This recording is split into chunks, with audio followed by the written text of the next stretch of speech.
My biased assessment of why they were winning slowed my learning down considerably. I missed out on a lot of opportunities to make money because I dismissed other players as lucky when I might have been learning from watching them. Annie Duke graduated from Columbia University with a double major in psychology and English. Just 1 month prior to defending her doctoral dissertation in 1997 at the University of Pennsylvania, she dropped out to become a professional poker player. Duke wrote 5 books on decision making and poker. Thinking in Bets was her fourth book, written in 2018. Duke gives examples of decision making and percentages of success.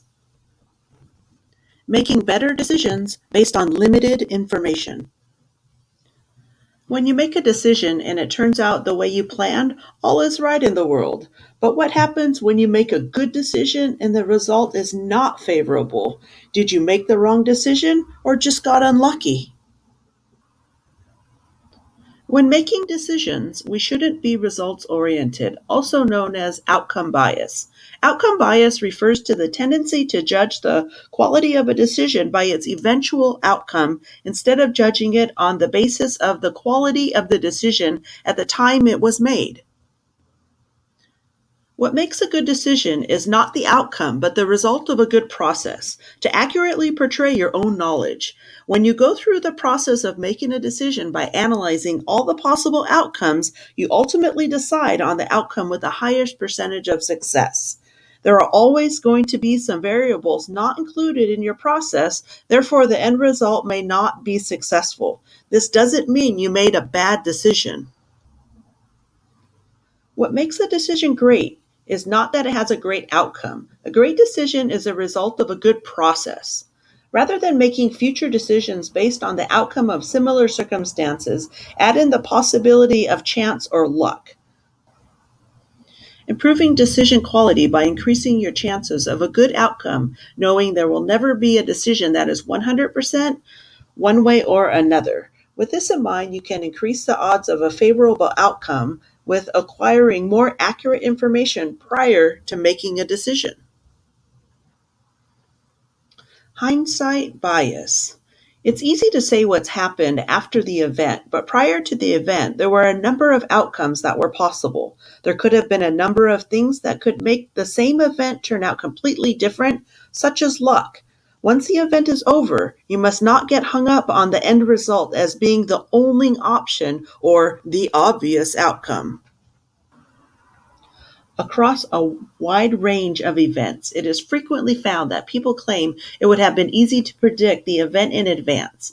In reality, research consistently shows that people have a tendency to overestimate their likelihood of predicting an event, a phenomenon referred to as hindsight bias. Some outcomes have a higher percentage of occurring than others.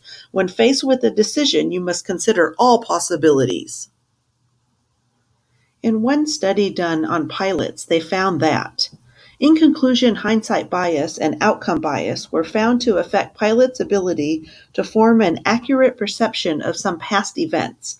Pilot ability to clearly understand past events may hinder learning opportunities, therefore reinforcing risky behavior near adverse weather. Making better decisions. Decision making is a central activity of all people, usually done so automatically that we don't even realize that we're doing it every moment of every day of every year of all of our lives. Decision making gets more advanced the older we get. In order to make the tough decisions when they really matter, you must work up to it throughout your life. Be present in all the decisions. Don't allow another person to make them for you. This will enable you to advance in your skill.